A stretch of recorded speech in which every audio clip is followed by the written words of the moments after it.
বাংলাদেশের এক শান্ত গ্রাম। গ্রামের নাম ছিল চন্দনপুর। গ্রামটা খুবই সুন্দর, চারদিকে সবুজ ধানক্ষেত, পাখির ডাক, আর মাঝখানে ছিল একটি বড় পুরনো পুকুর। কিন্তু গ্রামের মানুষ সেই পুকুরের কাছে যেত না, কারণ সবাই বলত ওটা অভিশপ্ত পুকুর। অনেক বছর আগে এই পুকুরের ধারে একটা ঘটনা ঘটেছিল।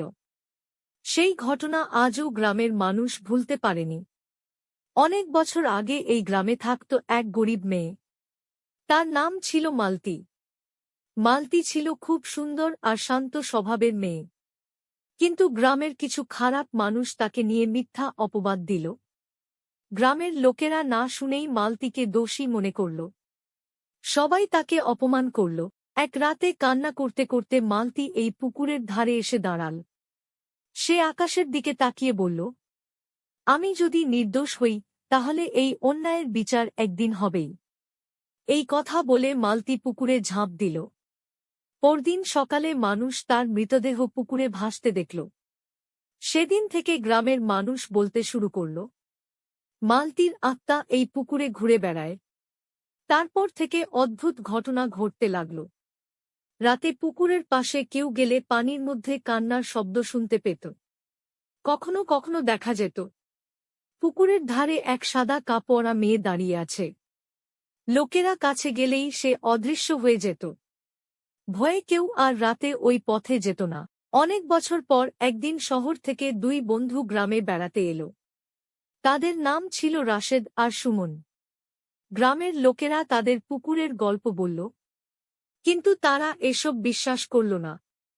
রাশেদ বলল, এগুলো সব মানুষের বানানো গল্প। সুমন বলল, চলো আজ রাতে গিয়ে দেখি। সেই ভয়ঙ্কর রাত।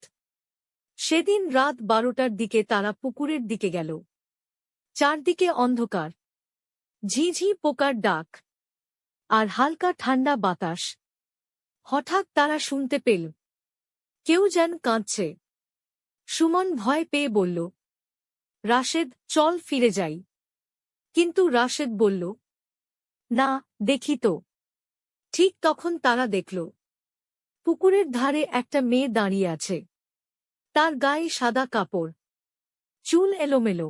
মেয়েটি ধীরে ধীরে তাদের দিকে তাকাল। তার চোখে ছিল গভীর দুঃখ।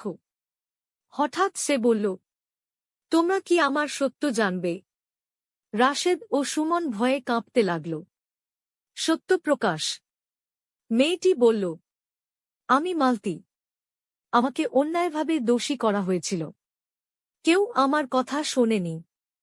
তারপর সে বলল, যদি কেউ সত্যটা গ্রামের মানুষকে বলে, তাহলে আমার আত্মা মুক্তি পাবে। এই কথা বলেই সে ধীরে ধীরে পানির মধ্যে মিলিয়ে গেল। পরদিন সকালে রাশেদ ও সুমন সব কথা গ্রামের মানুষকে বলল। তারা মালতীর পুরনো ঘটনার সত্য খুঁজে বের করল। শেষ পর্যন্ত জানা গেল মালতী সত্যিই নির্দোষ ছিল। গ্রামের মানুষ খুব লজ্জা পেল। তারা পুকুরের পাশে মালতীর জন্য একটি ছোট স্মৃতিস্তম্ভ বানাল। সেদিনের পর থেকে আর কেউ পুকুরে কান্নার শব্দ শুনেনি। লোকেরা বলত,